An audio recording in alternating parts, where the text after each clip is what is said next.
Assalamualaikum warahmatullahi wabarakatuh.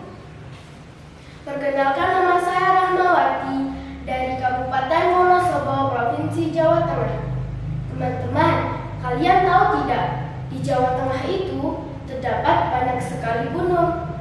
Salah satu contohnya adalah Gunung Sindoro dan Gunung Sumbing. Kalian mau tidak kisahnya? Nah, kisahnya berawal dari kisah sepasang suami istri. Mereka hidup sebagai seorang petani yang hidupnya selaras dengan ritme alam pedesaan. Pagi diawali dengan mencangkul dan bercocok tanam.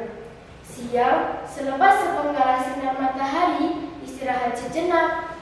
Sore menjelang, tiba saatnya untuk mereka pulang ke rumah. Demikianlah roda dinamika kehidupan sehari-hari, nyaris tanpa perubahan. Mereka mempunyai 2 orang anak laki-laki. Keduanya mempunyai watak yang saling bertolak belakang. Anak yang pertama bersifat kasar, sombong, angkuh, bertindak tanpa difikirkan terlebih dahulu, dan berwajah buruk dengan sobekan di bibir. Sedangkan anaknya yang kedua mempunyai sikap yang halus, berbudi luhur, patuh, bijaksana, dan berwajah rupawan. Suatu saat, mereka diberikan tugas oleh kedua orang tuanya untuk pergi ke ladang, membantu mereka bercocok tanam.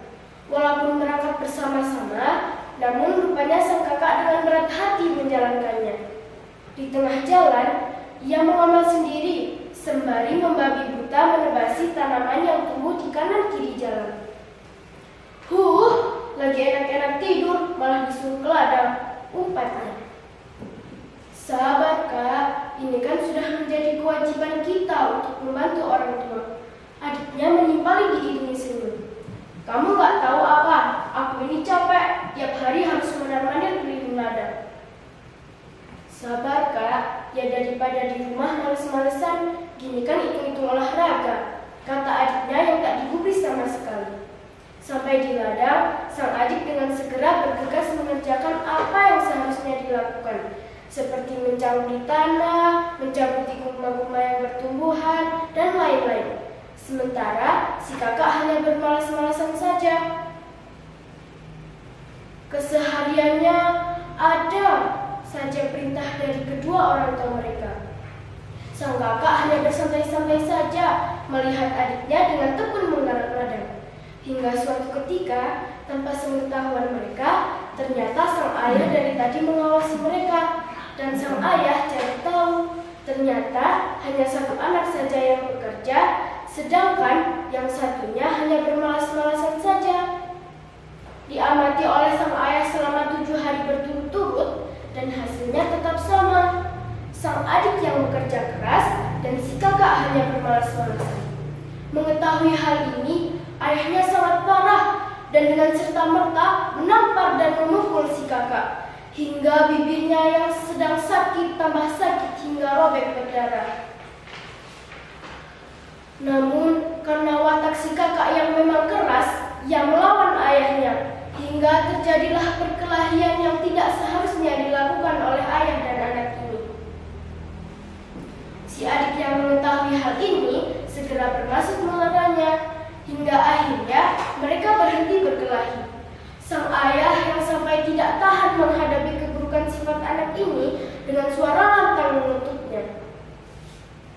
Sungguh biadab tabiatmu, wahai Sumbing. Ayah tidak bisa memaafkan kelakuanmu. Ini sudah keterlaluan. Ayah tuntut kamu menjadi bunuh. Sumpah ayahnya sembari menengadahkan tangannya ke langit. Langit yang semula terang benderang tiba-tiba menjadi gelap. Gumpalan awan bergemuruh dan tiba-tiba kilat menyambar si Sumbing. Seketika Sumbing hilang, berganti sebuah bukit yang kemudian terus berkembang menjadi sebuah gunung. Dan kutukan sang ayah ternyata jadi kenyataan.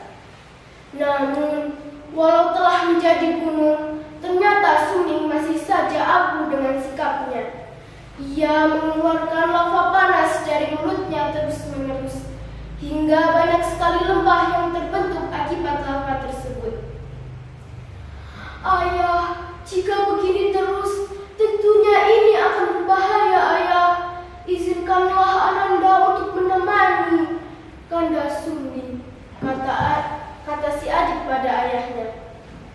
Tapi bagaimana nasibmu nanti Doro, jika kamu malah kalah dari kakakmu itu? Jawab ayahnya. Tidak ayah, jika engkau doakan aku pula, aku yakin aku bisa menghentikan amarah Kanda Sumbing. Baiklah, jika itu memang keputusanmu, maka ayah sangat berterima kasih kepada Doro. Jangan biarkan ia murka lagi, nanti bisa membahayakan orang-orang yang tak berdosa. Baiklah, ya Tuhan, izinkanlah anak Doro juga menemani gunung atas izinmu. Dan tiba-tiba cahaya putih dari langit menyilaukan mata sang ayah, hingga ia menutupkan matanya, dan ketika terbuka, ia mendapati sebuah gunung yang bagus, hijau kebiruan, tepat di samping gunung yang sumbing. Sejak saat itulah terjadi dua gunung jelmaan dua petani, yang kemudian dinamai Gunung Sumbing, yang dalam bahasa Jawa Sumbing artinya robek mulutnya.